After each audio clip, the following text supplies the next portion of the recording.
오늘은 다른 세대를 다음 세대로, 뭐라고요? 다른 세대를 다음 세대로 라는 제목을 함께 말씀을 좀 나누겠습니다. 올해 여러분 서울의 초등학교 입학생이 몇 명인지 아세요? 올해 2024년 지금 1학년 애들 우리 교회도 몇 명 있거든요. 5만 명입니다. 서울에만. 1978년도에는 저보다 조금 아래인데 78년도에는 몇 명인지 아십니까? 서울만 했을 때. 지금으로도 46년 전인데 그때는 20만 명. 그러니까 46년이 지난 지금 4분의 1입니다. 올해. 이 추세가, 이 떨어지는 추세가 지금은 더 급락이에요. 그래서 2년 전보다 10,000명이 더 줄은 겁니다. 2년 만에 10,000명이 더 줄은 거예요. 원래 6만 명이 넘었는데 이제 지금 5만 명. 전국적으로 올해 1학년, 초등학교 1학년 아이들이 처음으로 30명대로 떨어졌습니다. 보통 50만 명, 60만 명 막 했었는데 지금 이제 30만 명으로 떨어진 거예요. 이제 이 아이들이 대학생이 되면 아마 대학교가 문을 닫아야 되는 대학교가 꽤 많아질 거예요. 이런 초저출산 현상이 곳곳에서 지금 가시적으로 일어나고 있습니다. 여러분, 서울에서 가장 극심한 이 현상이 일어나는 구가 있는데 거기 서울 중구입니다. 서울 중구에 초등학교가 9개가 있다 그래요. 근데 1학년으로 입학하는 애들은 517명. 그러니까 여러분 517 나누기 9 해보세요. 몇 명이에요?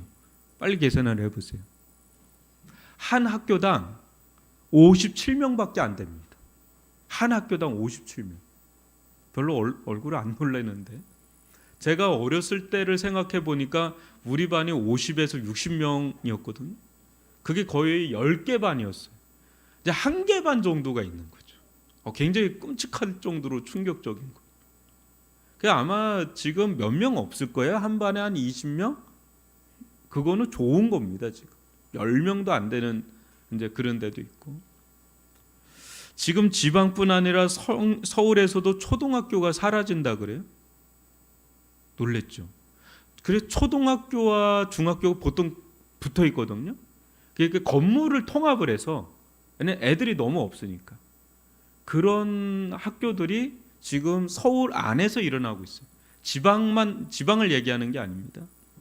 아마도 이 속도가 더 가속화될 거라고 전망을 하고 있는데 도시들도 섬이나 산골에서 우리가 듣는 분교, 폐교 수순을 앞으로 밟아갈 거다 이렇게 이야기를 해요. 그런데 이 위례는 여러분 전국에서 아이들의 밀도가 가장 높은 지역 중에 하나라고 합니다. 주말에 여러분 여기 강장에 나가면 진짜 우리나라가 초저출산 국가 맞나 할 정도로 아이들이 바글바글해요. 네. 위례 지역 또 우리가 있는 이 위례 중앙 타워에서 가장 활성화된 업종이 하나가 있습니다. 활발하게 잘 되는 업종. 뭔지 아십니까? 학원입니다. 분당과 강남권에 있는 대형 학원 또 크고 작은 학원들이 위례 지역으로 몰리고 있습니다. 제가 5년 전에 왔을 때 학원이 없었어요. 애들 막 뛰어놀고. 근데 지금 다 학원입니다. 건물만. 향후 10년 이상은 위례 지역의 학원은 호황기가 될 거라고 이야기를 해요. 이 애들이 계속 자라니까 중등부, 고등부 막 올라가니까. 위례 지역이 이렇게 된 거는 애들이 많이 나서가 아니에요, 여러분. 서울하고 인접한 유일한 신도시예요. 송파에 한 40% 걸쳐 있는 도시가 유일하게 신도시 중에 위례입니다. 그리고 하남에 걸쳐 있고 성남에 걸쳐 있고, 그리고 또 하나는 서울이라는 이점이 있고, 또 하나는 다자녀 가정에 혜택을 주어졌어요. 그러다 보니까 그런 젊은 가정들이 몰려서 형성이 된 거지 애들이 만나서 그런 것만은 아니다. 이 지역 자체. 여긴 특별하게 몰려 있는 거죠. 아이들이. 이건 부동산 업자가 저한테 한 얘기입니다. 지금 위례 지역은 여러분들이 아실지 모르지만 각 학교마다 아이들에 비해서 학교가 작아요. 교실 수가 작아서 뭐 속된 말로 미어 터져요. 그래서 더 늘려야 하는 실정이에요. 초등학교도 그렇고 중학교도 그렇고 생각보다 너무 많아진 거죠. 굉장히 이제 좀 특이한 그런 지역에 우리가 있는데 전국적으로 보면 심각하기 그지없다라는 거죠. 이 초저출산 현상은 교회에도 그대로 나타나는데요. 21년도 기준으로 한국의 최대 교단이 우리 합동교단입니다. 근데 이 합동교단이 21년도를 얘기합니다. 한 3년 전입니다. 교회 5교회 중에 한 교회가 주일학교가 없어요. 지금은 아마 그게 더 두드러질 겁니다. 코로나를 겪고 3년이 지난 지금은 더 없어요. 우리 노회, 우리 시차례만 해도 없는 교회들이 있으니까요. 가장 비관적인 전망은 2030년, 한 6년 지나고 나면 주일학교 90%가 사라진다는 보고서가 나왔습니다.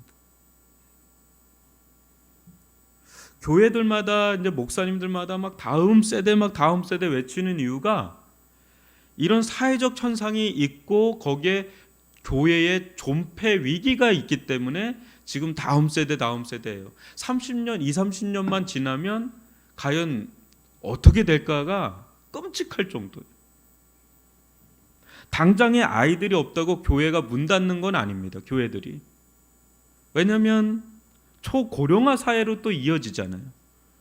그렇기 때문에 기성세대가 있는 한 교회가 갑자기 문 닫는 일들은 없다라는 게 어느 정도 이렇게 하지만 그러나 여러분 젊은 세대로 가면 청년 세대로 가면 기독교 인구가 확 줄어듭니다. 더군다나 인구 자체가 지금 점점 줄어드는 상황에서 과연 교회가 몇십 년을 버틸 수 있을까가 굉장히 전문가들은 고민거리가 돼요. 저보다 여러분 윗연매들 있잖아요. 저를 비롯해서 윗연매들은 굉장히 축복받은 세대예요. 고생도 했는데 그렇게 축복받은 세대가 없습니다. 경제적으로도 가장 잘 됐고요.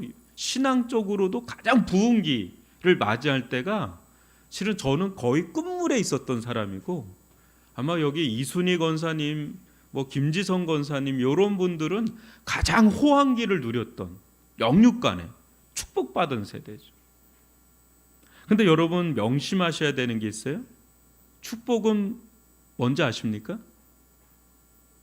성경에서 축복은 사명입니다. 그걸 절대 잊으시면 안 돼요. 저나 여러분이 이미 받고 누려온 은혜와 축복이 다음 세대로 이어지는 사명을 감당하지 못하면 하나님 면전에 설 때 부끄러울 거예요. 내가 너에게 얼마나 많은 걸 줬느냐, 너에게 영적인 은사와 은혜를 얼마나 많이 부어줬느냐, 또 물질적으로도 얼마나 많이 부어줬느냐, 그것을 후세대에게 너는 이어줬느냐, 아마 그 질문 받으실 거예요. 은혜는 사명이에요, 여러분. 그냥 주는 게 아니야, 하나님께서. 많은 전문가들이 교회 주일학교의 비극적인 원인을 두 가지로 지금 보고 있는데 하나는 세속주의고 또 다른 하나는 전통주의입니다. 이 두 가지 모두 우리들의 문제이지 아이들의 문제는 아닙니다. 은혜를 경험하고 부흥을 경험한 우리들마저 여러분 얼마나 세속화되어 있는지 곳곳에서 들려오는 이야기 들으면 이제 달라졌어요, 여러분. 이제 기성세대도 옛날같이 섬기거나 뜨거운 그런 사람들 별로 없습니다. 교회들마다. 그만큼 세상이 변했고 우리도 거기에 젖어 있게 된다는 거죠. 우리들의 상당한 부분들이 세상과 다른 모습이 아닌 세상을 따라가는 모습들이 있다는 거예요. 아이들은 그 모습에서 점점 신앙의 길을 잃습니다. 여러분, 코로나 이후에 교회에서 회복되지 않는 세대가 있어요. 그 MZ 세대가 아닙니다. 20대 젊은 층이 아니라 가장 회복되지 않는 연령층이 어디냐면 30, 40 세대.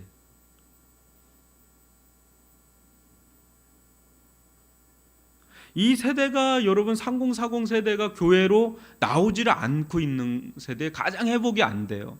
그러면 그들이 가장 자녀들이 많은 세대잖아요. 30, 40. 자연히 그 자녀들이 교회를 나오는 거 거의 불가능하죠. 그러니까 동반 하락이 되는 거예요. 교회가 딱 침체되는.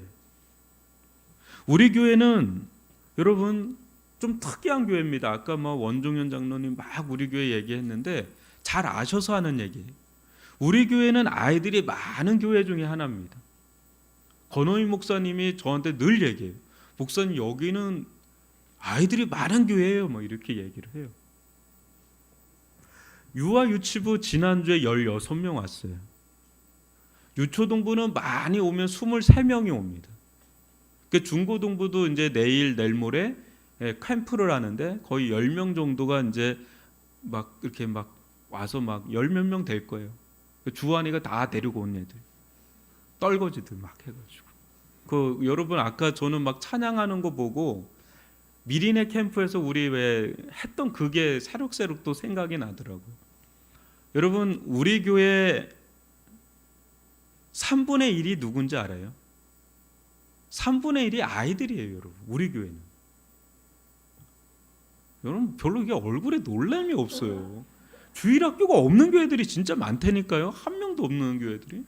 3분의 1 구성원의 3분의 1이 아이들이에요. 우리는 150명 되거든요. 100명이 성인이고요, 50명이 아이들이에요. 이런 교회가 과연 있을까라는 생각이 들 정도로 굉장히 우리 교회는 젊은 가정들이 살아있는 교회. 이들이 교회를 예배를 사수하기 때문에 이 아이들이 예배를 나온다고 믿습니다. 이 젊은 사람들이 안 오면 아이들이 나오겠어요? 지금 애들 여기서 있는 애들이. 부모님이 나오니까 나오는 거예요. 저에게 다음 세대를 향한 목회적인 관건을 물어보신다면 저는 중고등부와 청년부로 봅니다. 여러분, 유아유치부나 유초등부까지는 부모님의 손에 이끌려서 나오잖아요. 근데 중고등부, 청년부 시절은 위기의 시절입니다. 어느 순간 아이들은 더 이상 품 안의 자식이 아니게 됩니다. 사춘기에 거센 바람이 불어올 때 그들은 점점 부모로부터 독립해서 또래 문화를 추구합니다. 아빠, 엄마와 본격적인 갈등이 시작되는 게 이제 중고등부부터 일어나죠. 사춘기가 밀려. 우리 애는 아닐 거야. 지금 되게 예쁘잖아요. 귀엽잖아요. 보세요. 피눈물 나는 분들도 덜어 있을 거예요. 두려움을 주는 것 같은데 정말 기도 많이 해야 돼요. 여러분, 더 이상 말이 통하지 않는다면 어떻게 해요? 애들 문 닫고 들어가서 나오지 않습니다.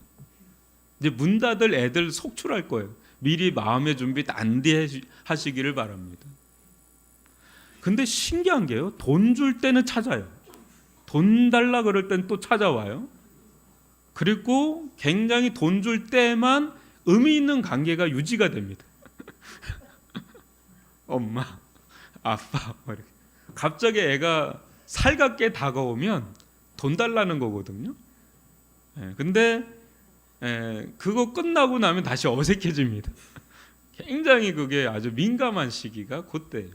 핸드폰 사주면 좋아라 하고 또 이제 차단시키면 굉장히 뿔따구 나고 이런 아주 예민한 시기가 와요. 대학 청년부로 들어가면 더 극심해집니다. 세상에 유혹거리도 많고 이젠 나도 성인이다 생각에 부모의 터치로부터 완전히 이제 떠나려고 하죠. 점점 자기 주관이 뚜렷해지고, 더군다나 요즘은 유교 사상에 젖어 있는 세대가 아닙니다, 여러분. 이제 그거 없어요. 그런 거 생각하면 안 돼요. MZ 세대는 완전 달라요. 알파 세대, 얘네들은 완전 알파 세대거든요.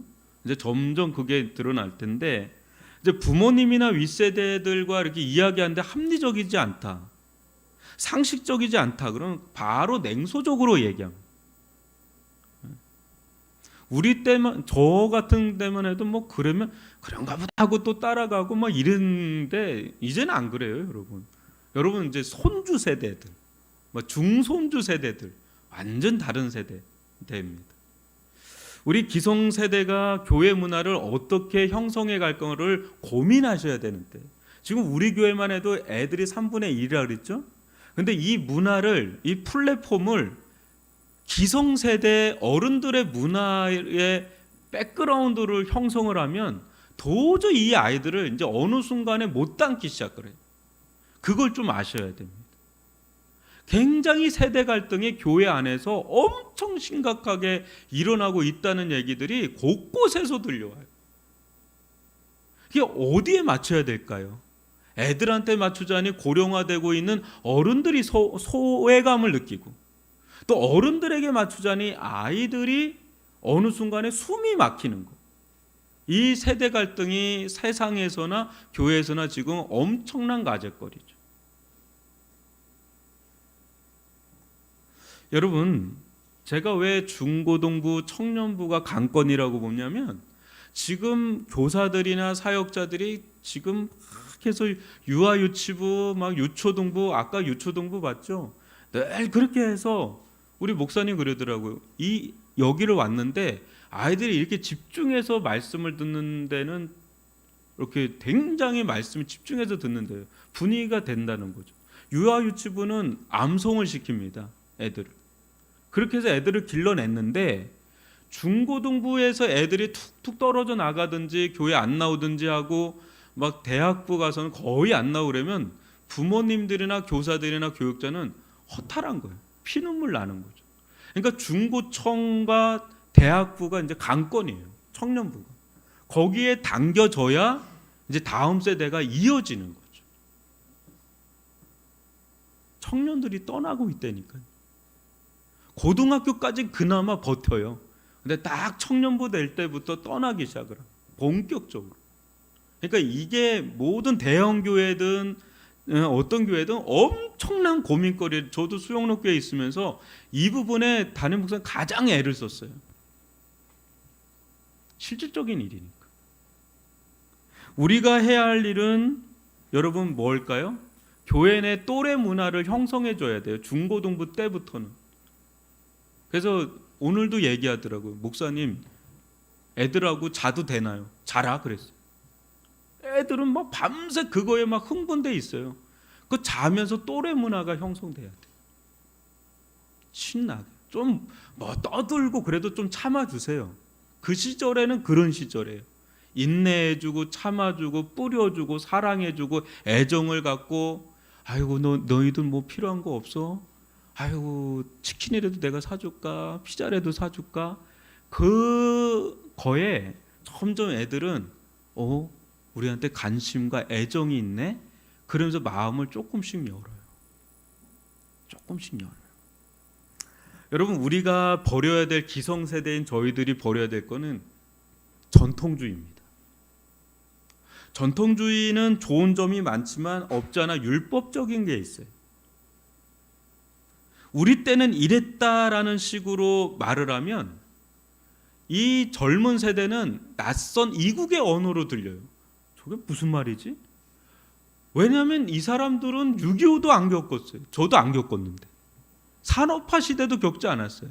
이미 2만 불, 3만 불 시대에 태어난 애들이 그 몇백 불밖에 안 되는 그런 때의 그 문화권을 가지고 있는 기성세대하고는 완전히 문화가 달라요. 문화가 다르다는 거는 언어가 다르다는 거예요. 가치관도 다르고. 그거를 이해하지 못하고 주입식을 한다? 그건 바로 튕겨져 나가는 거죠. 지금 세대는 지금의 문화에서 자신들만의 색깔을 형성해 가야 되는 그런 시대거든. 그런 점에서 우리는 본질은 굳게 잡아야 되지만 본질이 아닌 부분에서는 굉장히 유연해야 돼요. 그리고 굉장히 말 한마디 행동 거지가 엄청 여러분 신경 쓰지 않으면 여러분 지금은 어려워요. 여러분 담을 수가 없어요. 통하지도 않고. 여러분 아이들이 자녀들이 교회 매력을 느끼지 못하면 스물스물 빠져나갑니다. 어느 순간 이게 어른들만 남는 교회가 되면 이제 유럽 교회가 되는 거예요. 젊은 사람 없고 머리만 희끗희끗한 어른들만 남아있는, 그러다가 문 닫는 거예요. 그게 지금 우리나라 가운데 안 일어나라는 법이 없다라는 게 지금 막 나오고 있는 거예요. 교회들 가운데 복음이 아닌 세속주의나 전통주의가 판을 치는 교회는 생명력이 있습니다. 우리가 가장 해야 할 중대한 사명은 복음적인 교회를 만들어요. 복음적인 교회라는 건 본질은 붙잡는데 비본질적인 거에 되게 유연한 거예요. 플렉시블한 거예요. 사람이나 역사, 전통이나 건물이 생명을 살리지는 않습니다. 여러분, 우리가 붙잡아야 되는 건 복음인 줄 믿습니다. 예수인 줄 믿습니다. 예수가 보이는 교회, 복음이 생명력 있게 역사하는 교회가 우리가 후손들에게 남겨줄 교회 유산인 줄 믿습니다.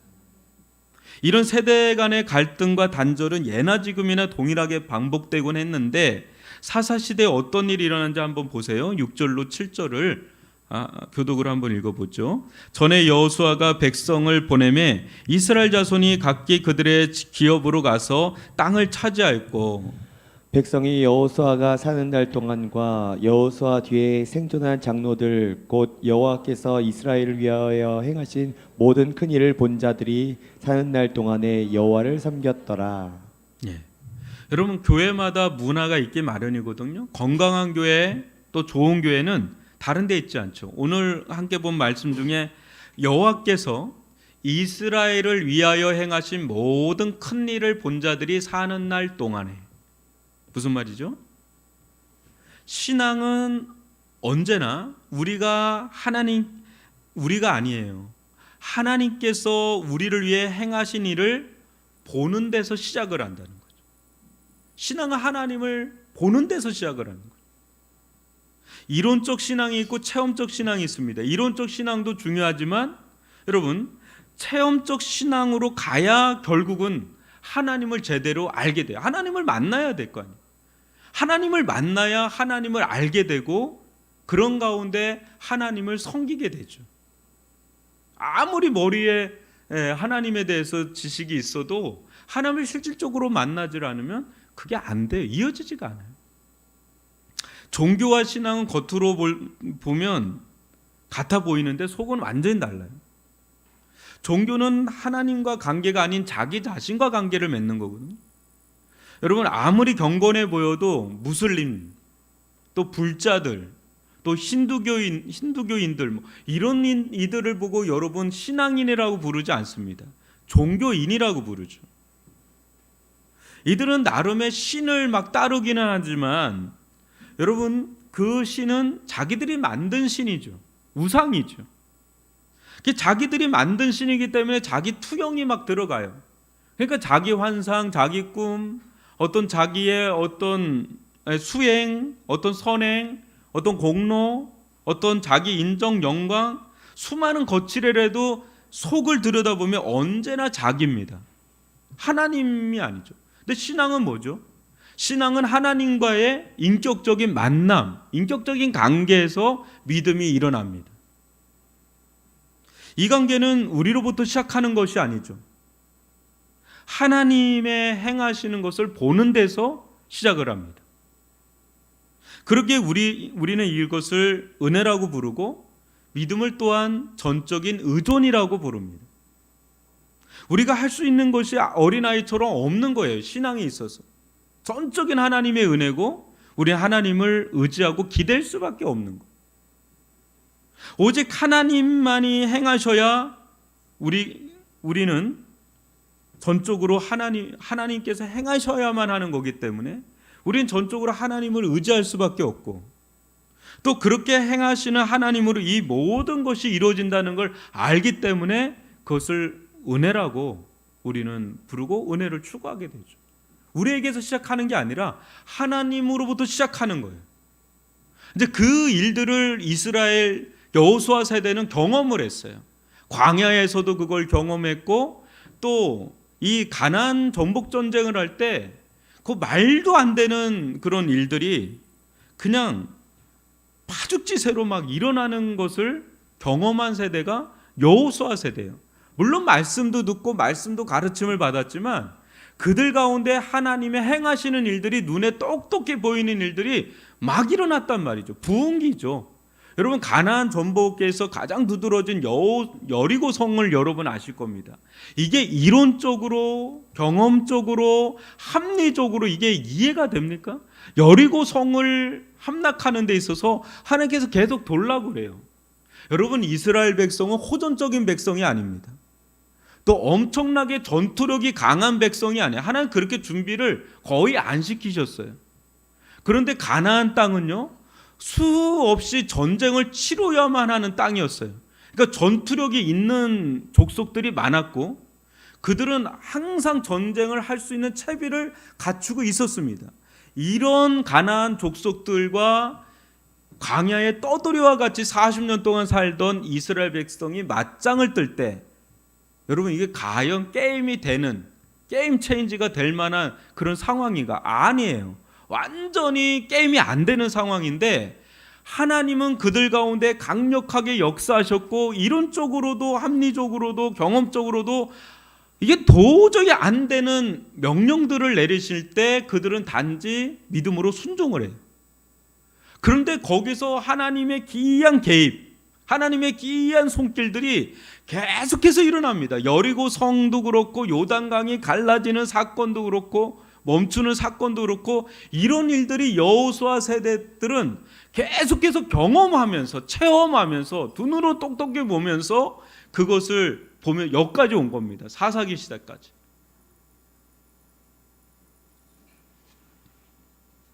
그때 이들은 하나님의 행하시는 걸 보고 하나님은 어떤 분이시고 또 하나님은 어떤 식으로 행하시는지를 배웠고 그걸 찾았고 그걸 봤고 그걸 깨달아가기 시작을 한 거죠. 그때 자연스럽게 하나님을 어떻게 섬겨야 되는지도 알아가기 시작한 백성 세대가 여호수아 세대입니다. 여러분 이 속에서 중요한 게 하나가 있습니다. 그거는 다른 게 아니에요. 아주 단순해. 믿음입니다. 믿음. 하나님은요 어떤 곳에 역사할까요? 빛과 번쩍한 데서 역사하는 게 아니에요. 하나님은 믿음이 있는 곳에 오늘도 역사하는 줄 믿습니다. 믿음은 하나님과 관계에서 나오는데 하나님을 모르면 하나님의 말씀을 순종하기가 어렵죠. 너무 이치에 맞지 않는 말씀들이 여러분 많아요. 말씀을 보면 말도 안 되는 일들이 주어진다고요. 근데 믿음 없으면 그거 따라갈 수 있나요? 굉장히 믿음을 요구합니다. 모든 하나님의 말씀은 다 믿음을 요구합니다. 충분히 우리를 설득하는 게 아니에요. 설득 안 시켜요. 하나님은 그냥 말씀을 던져요. 그냥 명령한다고요. 그거를 믿느냐 믿지 않느냐로 들어가요. 보이지 않는 걸 요구합니다. 우리는 봐도 믿기가 어려운데 보이지 않는 세계를 얼마나 많이 던지는지 몰라요. 믿음 없으면 보이지 않는 세계를 어떻게 따라갈 수가 있어요? 무리를 걸어오라 그래요. 그게 말이 되는 거예요? 근데 믿음 없으면 그거 못 따라가죠. 근데 베드로 들어가죠. 여러분 아브라함의 인생이 이해가 가십니까? 말도 안 되는 그의 인생길이에요. 근데 아브라함의 인생길은 다 믿음을 요구해요. 우리들에게 하나님이 요구하는 거는 믿음이에요. 믿음이 있는 곳에 근데 하나님은 지금도 살아 역사한다는 거죠. 하나님을 알고 하나님을 체험한 자들은 하나님의 말씀이 어때요? 하나님을 알고 하나님을 막 체험해요. 그러면 하나님의 말씀이 이해가 가요. 왜? 믿음이 있으니까. 그리고 납득이 되고 순종하고 그걸 받들어요. 그러나 이런 선행적인 은혜가 없이 그저 믿으라고 막 하나님을 알지도 못하고 하나님을 체험하지도 못했는데 그냥 믿으라고 하면 너무 힘들고 곤욕스러움을 느끼죠. 난 믿음이 없는데 이거 어떻게 믿으라는 거야? 말도 안 되잖아요. 이거 어떻게 따르라는 거야? 이 생각에 도무지 하나님을 섬긴다는 것이 어려워집니다. 그러나 하나님의 은혜를 우리가 받기 시작하면 그 은혜는 믿음으로 환원되고 믿음은 하나님을 섬기는 삶으로 환원됩니다. 그런 자들의 모습은 살아있는 상교육이 돼요. 그러니까 믿음이 있고 하나님을 체험한 사람들이 그냥 말씀도 전하지만 그 삶에서 우리 아이들에게 상교육이 된단 말이죠. 하나님은 살아 계시는구나. 어떻게 저런 삶을 살지? 나는 도저히 못 살겠는데 저분은 어떻게 저런 삶을 살지? 하고 삶을 보는 거죠. 말을 보는 게 아니라 삶을 보는 거죠. 어느 순간에 저 사람 가운데 이해할 수 없는 일들이 일어나는 걸 볼 때 그게 상교육이 되는 거예요. 좋은 교회, 건강한 교회는 이런 성도들이 많아서 하나의 문화를 형성하는 교회예요. 하나님을 따른다는 것이 저런 거구나. 하나님을 섬긴다는 것이 저런 거구나를 보여주는 교회. 말도 하지만 말씀도 전하지만 그게 보여주는 교회. 하나님의 역사하는 일들이 곳곳에서 보일 때 실제적인 신앙교육과 전수가 일어난다는 거죠. 제가 아는 많은 경건한 성도들은 언제나 겸손하고 언제나 열정적입니다. 그 겸손과 열정이 어디서 나올까요? 그냥 가르친다고 나올 거예요? 아닙니다. 이들은 물론 하나님의 말씀을 알았고 기도했고 순종했습니다. 그런 가운데 하나님의 은혜를 누렸고 그 은혜가 믿음으로 작용하고 그 믿음 속에서 하나님을 더 만나고 알고 그런 가운데 이전에 살았던 삶의 방식을 다 내려놓고 세상적으로 살던 삶의 방식을 내려놓고 믿음으로 사는 삶의 방식이 있구나에 눈 떠지는 거죠. 말씀으로도 충분히 이 세상을 살아갈 수 있구나. 사회에서도 그렇고 교회에서도 그렇고. 근데 그런 삶 속에 사람들이 영향을 받기 시작을 하면서 정말 여러분들도 아실 거예요. 성령 충만하고 은혜 충만한 그런 믿음의 성도들이 그 주변에 사람들이 살아나고 회복이 되고 또 그런 교회 그런 사람들이 많아지면 교회 체질까지도 완전히 변화시키는 것을 여러분은 경험을 하실 수도 있습니다. 그건 말로 변화되는 게 아니에요. 삶에서 막 변화시키는 강력한 힘이 그 안에 있는 거죠.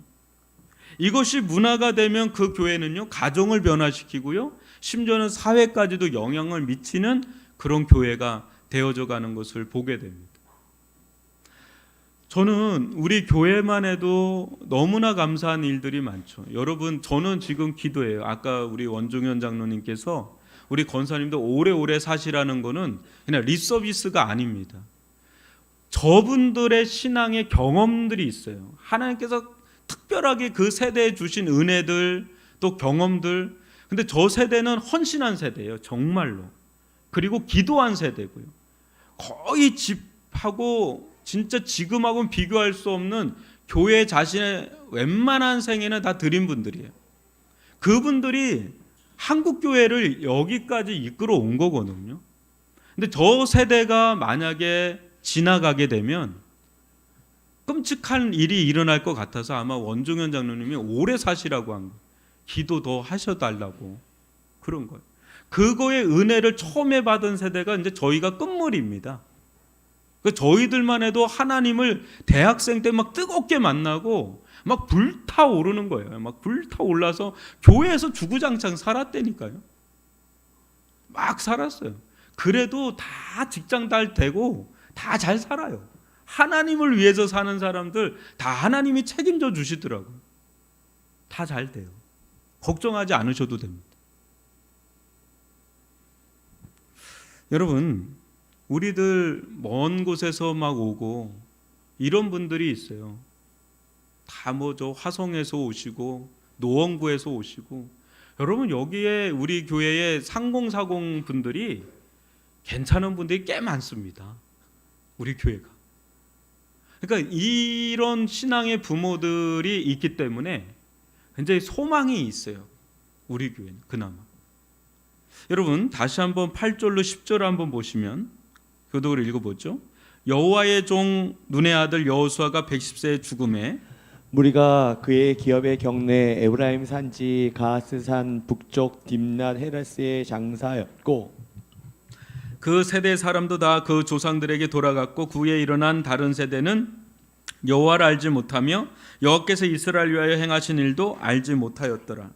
여러분 우리가 성경을 보면서 은혜를 받는 이유가 뭡니까? 성경에서 어떤 일이 일어나고 신앙의 인물들 보면 그네들의 영과 내 영이 막 통해서 기뻐지는 거예요. 아, 동일한 어떤 반응을 하고 동일한 삶을 나누게 되는. 그 여호수아서를 읽으면 가슴이 막 뛰는 거죠. 사도행전을 뜨면 가슴이 뛰고 다윗의 이야기를 들으면 가슴이 뛰고 막 그 아브라함의 이야기, 믿음의 이야기를 들으면 막 가슴이 뛰는 이유는 수천 년 전의 사람인데 같은 하나님을 만났기 때문에 그래요. 그게 같은 하나님을 알기 때문에 그래요. 같은 하나님을 섬기기 때문에 동일한 반응이 오늘날도 막 이곳 가운데서도 일어나는 겁니다. 아멘이십니까? 여호수아 세대가 막 있을 때 이 여호수아 세대 이야기를 좀 우리는 막 통해요. 영적으로 막 통한다는 말이 그거잖아요. 근데 보십시오. 여호수아 세대가 죽고 난 뒤에 일어난 세대는 완전 다른 세대, 단절된 세대가 일어난 거예요. 이들은 광야에서 태어나지 않았습니다. 이들은 모든 것이 풍족한 젖과 꿀이 흐르는 땅에서 태어난 자들이 굳이 하나님을 의지할 필요도 없고 굳이 하나님이 필요도 하지 않는 그런 세대가 일어난 거예요. 선조들의 신앙이 다음 세대로 이어지지 않을 때 역사의 뒤안길로 사라져 갔습니다. 공백이 생긴 거죠. 이후로 여러분 사사기 이후에 보면 본격적인 하나님 버리기가 일어나요. 배교 현상이 일어난다고. 여러분 신앙에서 떠나가는 것은 순식간입니다. 한순간이에요. 지금 있는 우리들이 하나님을 우리 자녀들에게 알려주지 못한 채 사라져가는 순간에 다음 세대는 다른 세대가 된다. 다음 세대가 돼야 되는데 다른 세대가 돼. 넥스트 제너레이션이 돼야 되는데 다른 세대가 되는 거예요. 이건 단절이에요. 단절. 그래서 우리가 해야 될 가장 급선무는 여러분 뭘까요? 우리가 해야 될 가장 급선무는 기도입니다. 기도는 여러분 안다고 하는 게 아니라 해야 압니다. 해야 합니다. 말씀 안에서 믿음 안에서 우리는 기도해야 합니다. 그때 하나님께서 역사하시는 것을 볼 때가 오는데 그때는 굳이 말하지 않아도 알게 돼요. 하나님 역사하는 것을 경험하면 체험하면 그냥 알게 돼요. 그래서 우리가 해야 되는 가장 급선무는 기도인데 지금 이 기도가 줄어들고 있는 거예요. 교회들마다. 그래서 다시 어렵지만 우리가 강하게 붙잡고 잡아야 되는 게 무엇보다 기도인데요. 자녀들을 붙잡고 여러분 기도를 하실 수 있다면 같이 하세요. 어느 순간에 아이들은 그 기도의 품에서 아이들이 자라기 시작할 거고요. 예배 자리에서 아이들은 자라기 시작할 거고요. 그런 경건한 부모의 눈물 어린 기도는 절대로 망하지 않습니다. 때가 되면 반드시 그 기도의 눈물을 거둬들일 때가 옵니다. 그래서 우리가 포기만 안 하면 됩니다. 여러분 포기만 하지 마시길 바랍니다. 제가 그런 얘기 했잖아요. 어느 권사님께서 저를 찾아왔어요. 얼굴에 눈물이 얼마나 흘리는지 눈에 핏기가 서려 있어요. 근데 이 권사님께서 56년간을 기도했대, 자기 자녀를. 근데 이 자녀가 정말 날라리입니다. 그래서 복수가 가득 찬 급성 강경화로 입원해 있을 때 이제 저에게 전도해 달라고 했어요. 그분을 전도를 하는데 정말 어떤 돌덩이한테 하는 느낌을 받았어요. 근데 며칠 후에 하나님께서 극적으로 그분을 만져주기 시작하는데요. 정말 놀랍더라고요. 나중에 장례식을 치르는데 물론 얼마 후에 이제 소천했어요. 근데 예수님을 만났어요.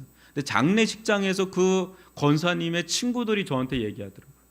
목사님, 권사님하고 우리가 이 애를 몇 년간 기도했는지 아십니까? 완전히 이제 알코올 중독자였거든요. 56년간 기도했습니다. 애 태어날 때부터. 근데 그 피눈물 나는 기도를 하나님께서 마지막에는 들어주시더라고요. 여러분, 포기하지 않고 기도할 때 그 아이들은 변화될 줄 믿습니다. 우리 자녀들은 때가 되면 반드시 변화될 줄 믿습니다. 어느 때는 막 속 터지고 막 답답하고 막 너무너무 괴로울 때가 한두 번이 아니실 거예요. 그게 중학교 때뿐일까요?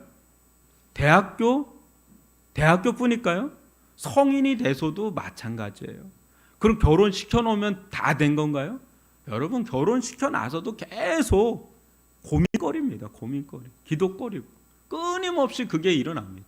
근데 절대로 우리가 기도의 끝만은 포기하지 않고 여러분, 기도를 한번 심으세요. 그리고 애정을 가지고 사랑을 계속해서 듬뿍듬뿍 넣어주면 때가 되면 하나님께서 만지기 시작하는 때가 올 줄 믿습니다. 특히 이 중고등부 아이들 있잖아요. 이 애들 지금 봐보세요. 지금 대거 왔거든요. 애들 잘 왔다. 얘네들. 근데 저 아이들 있잖아요. 진짜 말 안 될 때가 있잖아요. 그래도 계속 관심 갖고 사랑 갖고 애정을 갖고 진심으로 대하잖아요. 애들도 알아요. 아, 저분이 진심으로 날 좋아하는구나. 찐으로 나를 좋아하는구나. 그런 어느 순간에 마음을 열어요. 마음을 열어서 진심 어리게 복음을 전하잖아요. 그럼 그걸 받아들여요. 왜냐면 진짜 저분은 날 사랑한다는 걸 느끼니까. 저분은 날 진짜 위한다는 걸 느끼니까. 제가 이거 하잖아요. 지금 준범이냐? 오늘 밥 한 번 사줬는데, 여러분 그렇게 애들을 하잖아요. 그러면 쟤네들도 아무리 애들이라도 알거든요. 사람은 영적인 동물이라서 알아요. 그걸. 그 열고 어느 순간에 받아들이면 복음으로 변화될 줄 믿습니다. 오늘날도 복음은 역사고요. 오늘날도 복음의 역사로 구원받는 일들이 일어나면 우리 교회에서 영적인 제목들, 영적인 인물들, 신앙의 인물들이 나오게 될 줄 믿습니다. 예전에 역사했던 하나님이 오늘날은 역사하지 말리라는 법은 없는 줄 믿습니다. 여러분, 더 좋은 아이들이, 우리보다 신앙이 더 훌륭한 아이들이 나올 수 있을 거라고 믿습니다. 여러분, 10년, 20년이 되면 정말 인구가 줄어들 거예요. 그럴 때 우리 아이들이 신앙 안에서 구별되이 자라면서 변화되고요. 하나님을 알고 세상에 어떤 영향력 있는 아이들이 돼서 정말 다음 세대는 우리 세대가 아니잖아요. 저 아이들이 감당할 세대가 될 겁니다. 30년 한 세대만 지나도 쟤네들 다 40이 넘어요. 저 아이들의 세상이 됩니다. 그럴 때 정말 좋은 영향력 있는 신앙의 인물들이 일어날 수 있도록 우리 기성세대의 마지막 사명, 라스트 미션은 저 아이들을 기도하고 사랑으로 섬기면서 복음으로 키워내는 것. 이것이 우리의 사명이 될 수 있기를 주님의 이름으로 축원합니다. 그래서 다른 세대가 아닌 다음 세대가 될 수 있도록 신앙의 전수가 일어나는데, 우리 어르신들의 이 엄청난 신앙의 유산이 우리 중년층에 이것이 젊은 세대에게 흘러가고 다음 세대까지 흘러갈 수 있는 이런 아름다운 공동체, 건강한 공동체, 우리 위례중앙이 교회가 될 수 있기를 주님의 이름으로 축원합니다.